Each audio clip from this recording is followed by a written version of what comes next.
पुढची बातमी, धनगर समाजाला एसटी प्रवर्गामध्ये आरक्षण देण्यात यावं या मागणीकरता आज जालन्यामध्ये धनगर समाजाच्या वतीनं भव्य मोर्चा काढण्यात आला। शहरामधील गांधी चमन चौकामधून ते जिल्हाधिकारी कार्यालयापर्यंत हा मोर्चा काढण्यात आला। या मोर्चामध्ये हजारो धनगर समाज बांधव सहभागी झाले होते। मोर्चाला सुरुवात झाल्यानंतर धनगर आंदोलकांनी मोर्चात सहभागी होऊन एसटी प्रवर्गात आरक्षण मिळण्यासाठी मागणी केली।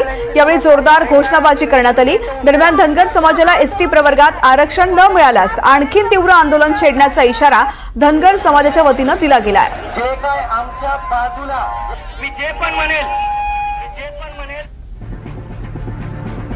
जालन्यामध्ये धनगर समाजानं एसटी प्रवर्गामधून आरक्षणाच्या मागणी करता हे आंदोलन केलेलं होतं। मोर्चा निघालेला होता। रस्त्यावरती जिकडे दिसेल तिकडे मोठ्या प्रमाणामध्ये धनगर समाजाच्या बांधवांची गर्दी झालेली होती आणि या मोर्चामधून एसटी प्रवर्गामधून आरक्षण मिळावं अशी मागणी करण्याबरोबरच जर आरक्षण मिळालं नाही तर यापेक्षाही तीव्र आंदोलन छेडलं जाईल असं सांगितलं गेलंय।